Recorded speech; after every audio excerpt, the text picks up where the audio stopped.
อน้อมไว้ในคุณพระศรีรัตนตรัยขอนอบน้อมแน่พ่อแม่ครูบาอาจารย์นักปราชญ์บัณฑิตท่านผู้รู้ทั้งหลายขอเจริญพรออกตนญาติโยมที่เข้ามารับชมรับฟังมื้อนี้อาตมาเอาหัวขอธรรมที่ได้อาตมาได้ศึกษาได้เรียนรู้มาบุญคุณของพ่อแม่ที่รักลูกและสงสารลูกบ่มีวันเสื่อมสลาย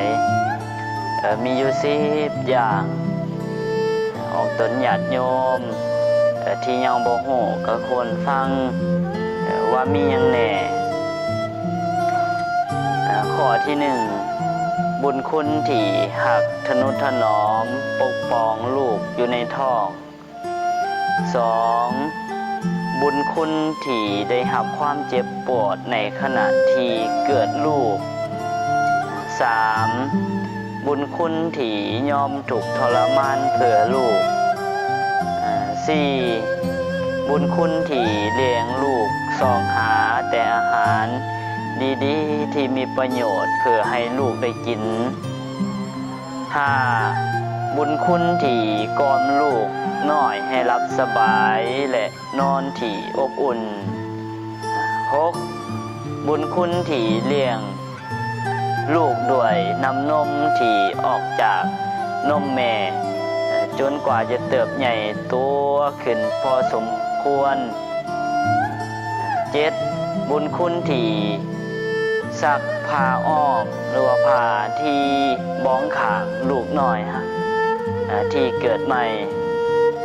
8บุญคุณที่เฝ้าห่วงหาอะไรจนน้ำตาไหลน้ำตาหลั่งเมื่อลูกต้องจากลาไปไกลที่แสนไกล9บุญคุณที่คอยให้ความช่วยเหลือและยอมทนทุกข์ทรมานเพื่อลูกของตนทุกอย่าง10บุญคุณที่หักและสงสารอย่างบ่มีวันเสื่อมสลายแม่จะคอยหักคอยห่วงลูกว่าลูกอยู่จังไดกินจังไดลูกนี่สิอยู่สบายบ่พ่อแม่นี่มีความเป็นห่วงเป็นใยบ่ให้คิดว่าพ่อแม่บ่ฮักบ่หอมพ่อแม่ฮักลูกบ่มีวันลืมบ่มีความสุขยันลูกบ่มีแนวอยู่แนวกินยันลูกบ่มีเงินบ่มีคำพ่อแม่เลยเป็นห่วงเป็นใยเฮ็ดให้พ่อแม่นี่ทุกข์จิตทุกข์ใจอันนี้คือความห่วงใยจากพ่อจากแม่มี10ข้อที่อาตมาว่ามานี่ลูกๆทั้งหลายที่ได้รับชมและรับฟังก็ควรคิดว่าพ่อแม่ที่เกิดจะได้ก็ย้อนพ่อย้อนแม่ทุกสิ่งทุกอย่างที่เฮาเฮ็ดไปแล้ว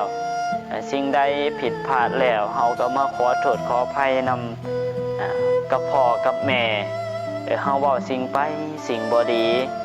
เฮาก็มาขอโทษให้พ่อแม่ยกโทษอโหสิให้เพื่อให้พ่อแม่เฮาดีว่าใส่ใจให้ออกตนญาติโยมมีแต่ความสุขความเจริญในศีลเจริญในธรรมมั่งมีสีสุขขอเจริญพร